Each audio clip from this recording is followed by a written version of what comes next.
My dear students, peace, mercy, and blessings of Almighty One Allah be on all of you. Most welcome in this platform, Campus Chem Study Platform. Organic. This is Sheikh Hassan Ali, is your chemistry mentor. Today, inshallah, I shall solve a new question of haloalkane halogenies, which is related to board examination, that is semester 3. প্রিয় বাচ্চারা, now let's get started.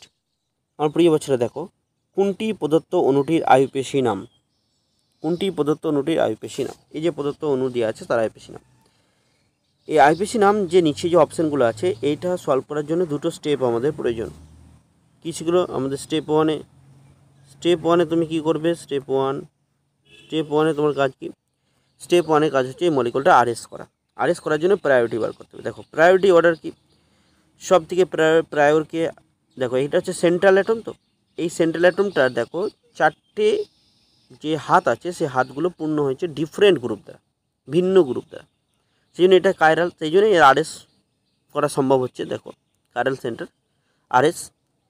তো আমরা priority দেখতে গেলে আমরা দেখব এই carbon থেকে আমরা প্রত্যেকটা গ্রুপের যে মেন যে অ্যাটম তার কাছে যাবো। এখানে সিএল এর কাছে আসলাম।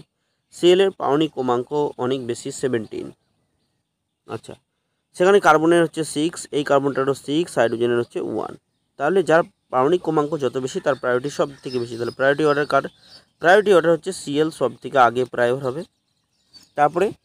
তারপরে দেখো এই মিথাইলে একটা কার্বন আছে, কিন্তু উপরের যে গ্রুপটা আছে সেখানে এই একটা কার্বন, এছাড়া আরও দুটো কার্বন আছে। তাহলে এর প্রায়োরিটি বেশি হবে। তাহলে উপরের যে গ্রুপটা আছে CH3 হোল টুয়াইস, এই গ্রুপটা প্রায়োর। সে থার্ড প্রায়োর হচ্ছে মিথাইল, আর একেবারে লাস্ট প্রায়োর হচ্ছে হাইড্রোজেন। এই হচ্ছে প্রায়োরিটি। ঠিক আছে বাচ্চারা?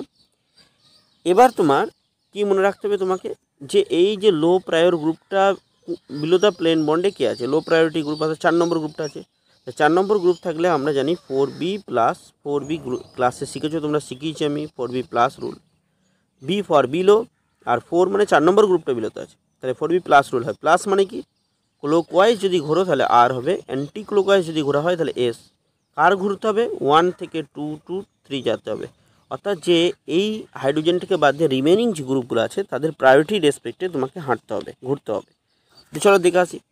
তাহলে ক্লোরিন 1 নম্বর, উপরটা 2 নম্বর, তারপর নিচে 3 নম্বর। তাহলে 1 2 3 গেলাম আমরা। ঘোরাটা কেমন হলো আমাদের? Anti clockwise. তাহলে অ্যান্টি ক্লোকওয়াইজ যদি ঘোরা হয় তাহলে এই মলিকুলটার কনফিগারেশন হয়ে গেল এস। তাহলে ফার্স্ট কাজ স্টেপ 1 কমপ্লিট। স্টেপ 2 কী করবে? স্টেপ 2 কাজ কি তোমার? স্টেপ 2তে কাজ হচ্ছে এটাকে নর্মাল ওয়েতে লিখে আয়ুপেশী নাম লেখা। নর্মাল ওয়েতে কেমন লিখবে? CH3 লিখবে, তারপরে CH আছে, তার সঙ্গে Cl যুক্ত আছে, তারপরে CH আছে এগেন, তারপরে আবার একটা তার সঙ্গে CH3 আছে। ওকে, আর এখানে দেখো আবার এটার সঙ্গে একটা CH3 যুক্ত আছে।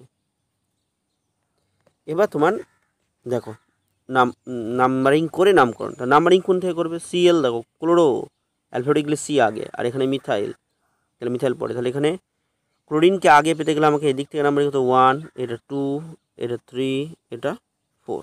তাহলে নাম্বারিংটা এইভাবে হলো। তাহলে নামটা কি হবে? দেখো বাচ্চারা, দেখো নামটা তাহলে এটা লিখতে পারি 2 নম্বরে ক্লোরো আছে, তাহলে 2 ক্লোরো হয়ে গেল। এবার 3 নম্বরে মিথাইল আছে, 3 methyl, 2 chloro 3 methyl. Word root কি? 4টে কার্বন আছে মেন, তাহলে বিউটেন